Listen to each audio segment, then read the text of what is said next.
Most people don't stay poor because they lack talent, intelligence, or opportunity. They stay poor because of a quiet psychological loop they never notice.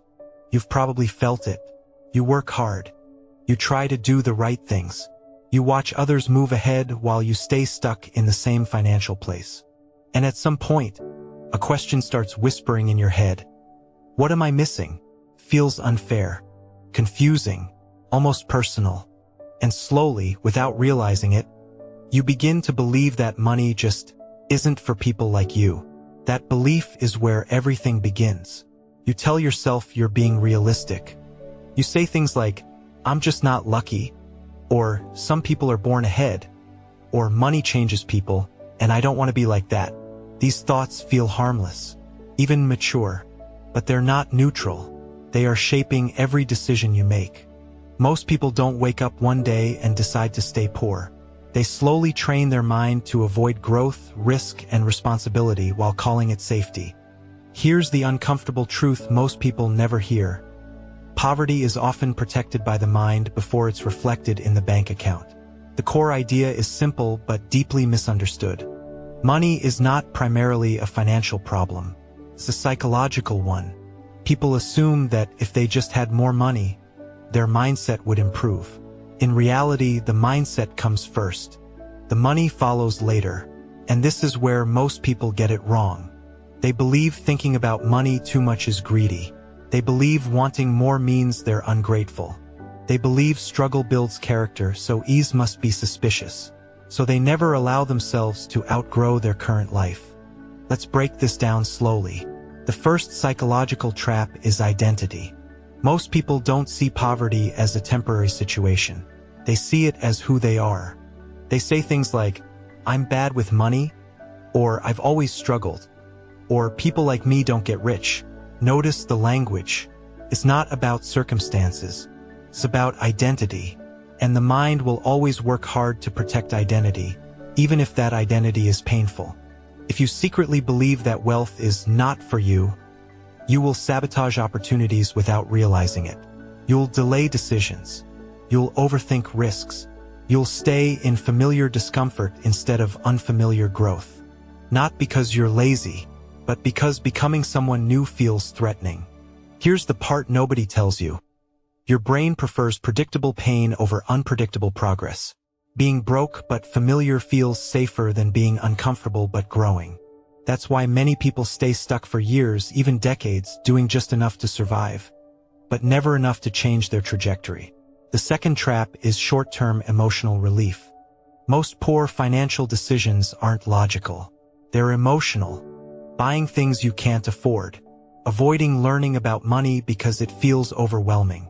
Distracting yourself instead of facing reality. These behaviors aren't about ignorance. They're about comfort.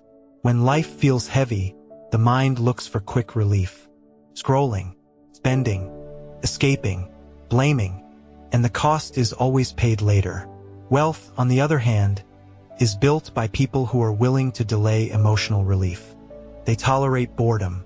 They tolerate discomfort. They tolerate feeling behind while building something invisible. But this creates an internal conflict. Because when you choose long-term growth, there's no applause, no validation, no immediate reward. And if your self-worth depends on how you feel right now, you'll always choose the option that soothes you in the moment, even if it damages you in the long run. This is why discipline feels so rare.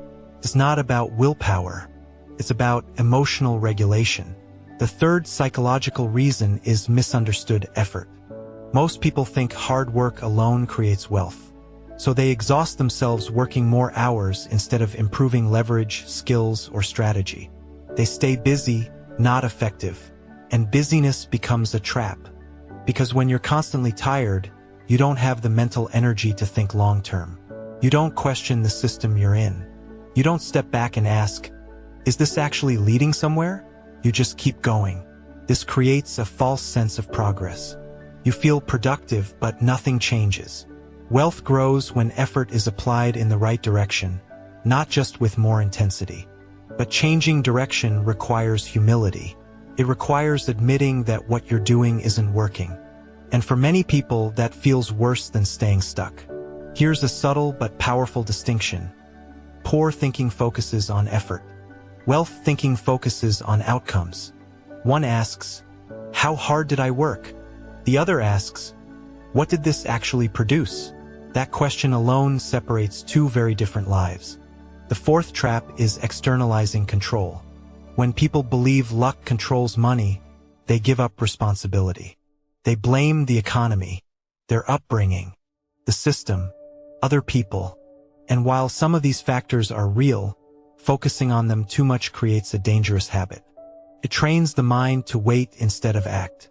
Waiting for the right time, waiting for a break, waiting for someone to notice them. But wealth rarely comes to people who wait. It comes to people who move before they feel ready. The moment you fully accept that your financial future is your responsibility, no one else's, something shifts internally. It's uncomfortable at first, but it's also empowering, because now improvement is possible. The fifth reason most people stay poor is fear of visibility. Growing financially often means standing out, thinking differently, making choices others don't understand. And humans are wired to avoid social rejection. So people keep their goals small enough to stay relatable. They don't talk about ambition. They downplay their dreams. They choose acceptance over progress. But every level of wealth requires a new level of identity, a new way of thinking, a willingness to be misunderstood. And this is where quiet confidence matters. Wealthy thinkers don't argue. They don't convince.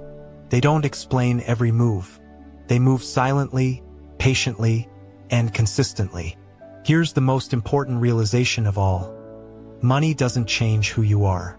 It reveals who you've already become. If you're irresponsible, money amplifies it.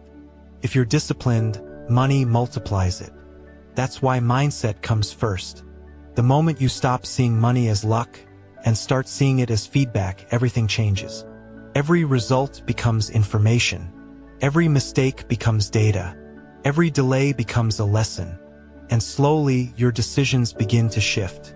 Not dramatically, not overnight, but consistently. You start choosing growth over comfort, clarity over distraction, long-term respect over short-term pleasure. And that's how people quietly escape poverty, without hype, without shortcuts, without noise. If this made sense to you, it's not coincidence. It means you're starting to notice the patterns most people ignore. And once you see them, you can't unsee them.